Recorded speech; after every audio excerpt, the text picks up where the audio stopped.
Hi, everyone. Hello, friends. We're glad you could join us once again on this beautiful autumn day. Yes, it is getting to be autumn now. And We're getting ready for the equinox coming up when the day is going to be equal to the night. That's right. It's usually September 22nd or 23rd here in the Northern Hemisphere. And it's really a date when the sun crosses the celestial equator, going from north to south.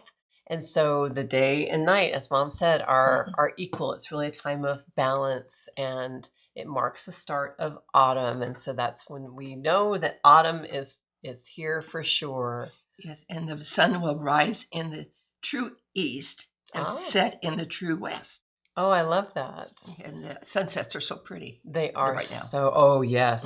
And the moon is so pretty right now, too. Yes. Everything is so pretty. Yeah, and we love celebrating the autumn equinox, just as we always really try to pay attention and live with the seasons. And we love doing some kind of ceremony or ritual to celebrate these big changes in our seasons. And this is definitely one of them, the equinoxes. And so the themes that we love to use for these are the themes of basically the last harvest, which is traditionally what the autumn equinox celebrated for most cultures in the Northern Hemisphere. And so those are themes of abundance and gratitude and reflection, of course, and shedding what no longer serves us. We always say the trees are wonderful teachers. In the fall, they release what they no longer need to prepare for going inward in the wintertime. And we can take a lesson from that as well and shed what no longer serves us. Let it go. Exactly. And so one thing that we can do for that is a burning ceremony. If you've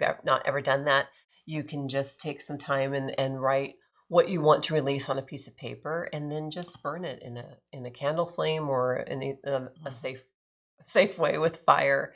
And that's a really, I think, cathartic and a physical representation of what we want to do in our inner world, which I really love.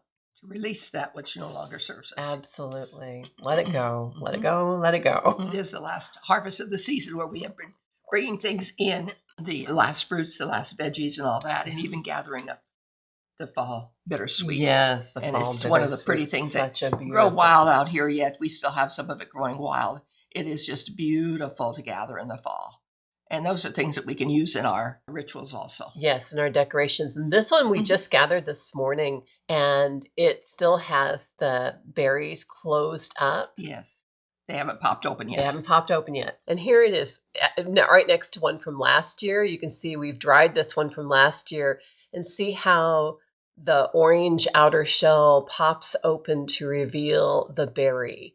And so this one, once it starts getting dry, it will be doing that as well. But they're just such a pretty fall decoration. And we want to remember that they are poisonous, though. Yes. So if you have pets, pets and children, don't keep them away from. Yeah, for sure. Yeah, I don't take them to my house. We have them here at the shop because I have pets. I do. They're up on the mantle or whatever because it's just such a pretty place to admire them. Yeah, and you don't have pets at your house. No, not right now. I don't. My cats would probably eat them, and my dogs probably would too, because they just don't know any better. But, with the fall too, we think of, fall foods that we love to enjoy. And we've talked a little bit about soups, looking forward to soup season, but things like pumpkin and squash and apples. Apples are really very much an autumn ritual for most people because this is about the time that they ripen, and we enjoy the bounty of that harvest. And we're so enjoying the bounty of the harvest that our friend Kim brought to the shop for us this past weekend. She brought us a whole basket of these gorgeous apples off her tree, and we just love them, and we have really been enjoying them. So thank you, Kim, for that, sharing your bounty with us. That's right. And I'll probably make up an apple pie because that's what the grandkids like too. Oh, yes. Yeah, for sure. And, or an apple dessert of some kind. And, one of the ways that I like an apple is to put it in a skillet with a little bit of butter, slice it up. You can add a little bit of honey to it, and cinnamon. It's just delicious. Yeah. And just kind of cook it up, and it's warm and comforting. It really is. Even just, they're so sweet by themselves. You probably don't even really need much sweetener on them. They are very full of fruit sugars, but they're also full of fiber and nutrients as well. And the skin itself, as long as you're growing them yourself, you can be assured that the skin is really healthful to eat. As a matter of fact, the skin contains half of the fiber and most of the phytonutrients that are available in an apple. So really that is the healthiest part. But if you're buying them at the store, unfortunately, many times even the organic ones, are coated with a waxy coating that is difficult, if not impossible, to remove. And so that's really unfortunate. They've kind of made it that way for shipping purposes and so on. To make them last longer. Right, but it's something we really don't want to put in our bodies either. So,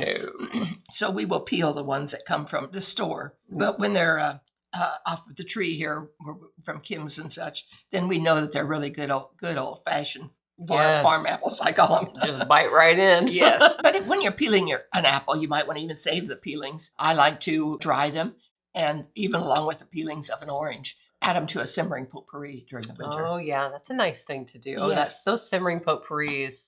I love that. And I try not to let too much ever go to waste. So that's one of the things. I just recycle that direction. It's such an easy thing to do. So if you've never done that, just, some of these peels of fruits. And then what else do you put in it? Well, I have cloves and allspice and so on.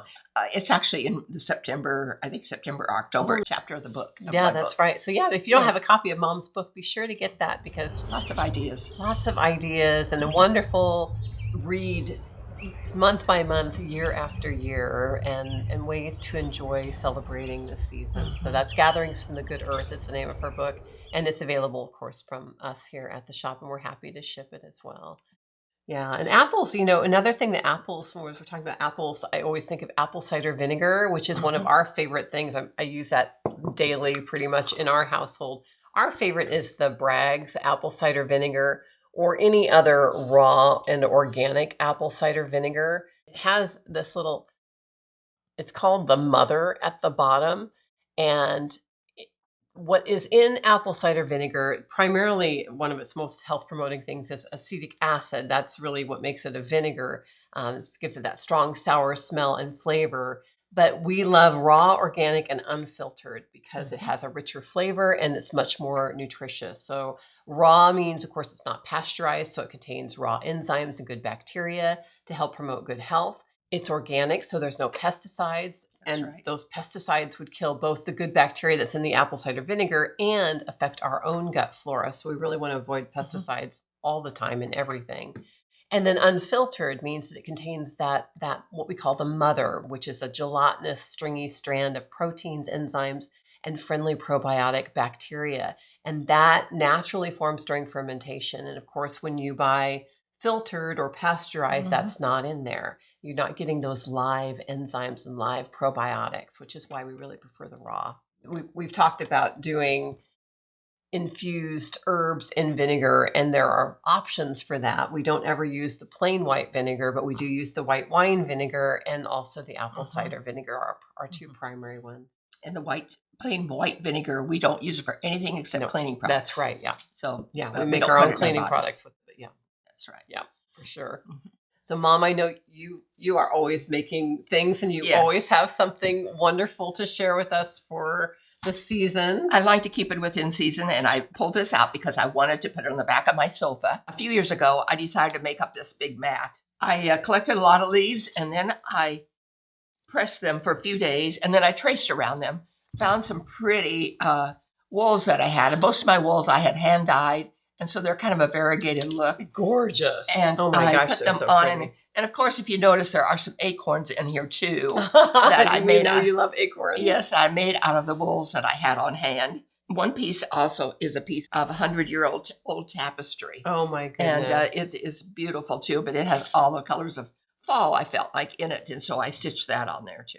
But this is something I can pull out every year and enjoy it. And I can look at it and it reminds me of the falling leaves outside. Oh, it's just beautiful. During the months of September and October, and even into November, this is, on the back of my sofa. So it's a fun thing to do. So if any of you want to, all you have to do is collect a few leaves and press them for a few days. And, I like to use the big old telephone books, the thick ones. And they're that's a thing of the past. Exactly. It's almost an antique. Right, for sure. So I hung on to a couple of those big thick ones. And I put my leaves in there, and I'll put a heavier rock on top of it and just leave it set for a few days. And then I pull them out, and then I can trace around them or Even write a note on a leaf and send it in a card to a friend. Oh, That's fun to that's do nice. too. When we talked about burning ceremony, you can do the same thing. Write what you Exactly. want to release on a On dry leaf Mhm. and burn it. That's lovely. Or even bury it so it Yes. can decompose. Either way will Yeah. work. And we'll plan to see you next week. Have a wonderful rest of your weekend, and good earth blessings to you. Thanks for watching.